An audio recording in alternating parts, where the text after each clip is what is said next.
Okay, so apparently I have a sex addiction. And hopefully my mom's not watching this. Not necessarily. Because I think she still it doesn't thinks I'm a necessarily virgin. indicate a sex addiction. Just men and women manifest sex and love addiction differently. Well, not really. Sometimes we do it the same, but the thing is, like, we confuse sex with intimacy. We have trouble connecting it.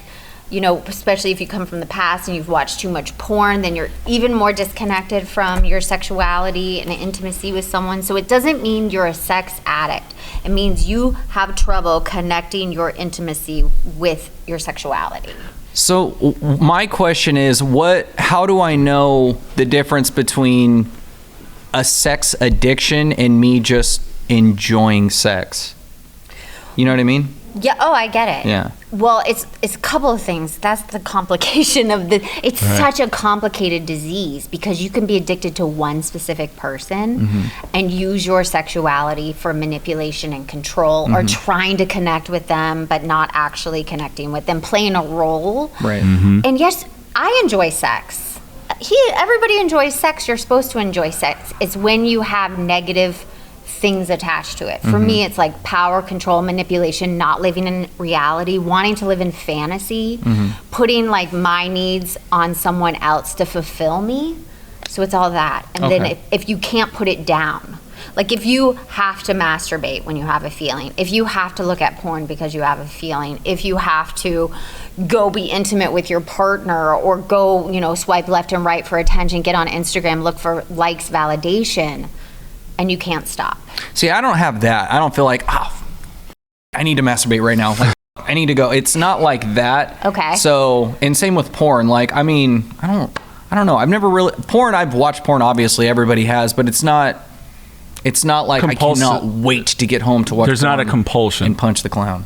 Yeah, I was going to say, I think that, You know what I mean? yeah, I would definitely say that the compulsion of it is like that's a factor into all the addictions. I mean, Right.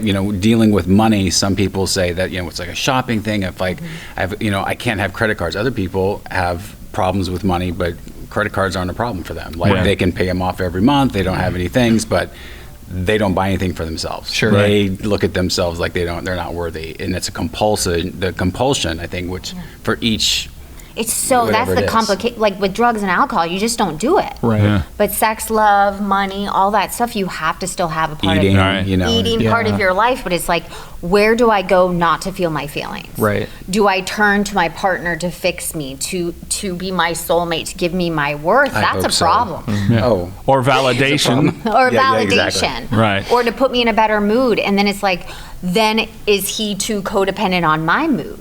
Like, does my mood affect him? And that's part of the love addiction. Like, are you picking people that you take on their personality, their moods, right? Or if they're not available, do you feel depleted and worthless?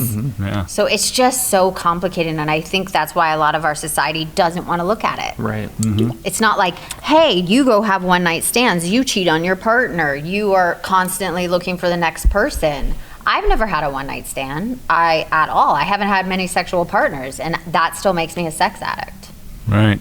Yeah, you should listen to her book. Yeah. You'll get some of it in there. I think I've probably figured out kind of who is you and who isn't in it because it is fictitious, but it's great. Because that's what you would think. That's a stereotype with like Yeah. a sex addict, one night stands, just banging any random person off the street. Like that would be the stereotype, but That is that's the stereotype. not the case. No, that's why I came out. That's why we together made a decision to break my anonymity. Well, I broke it. He suggested it. Yeah, I was supporting it. I don't You know were if I supporting suggested it. Yeah. Could be. Well, what was happening, we were creating this show about women, sex, and love addicts with our friend Jana Kramer. And what was happening is the narrative that was going out there wasn't the actual truth. It was more stereotypical.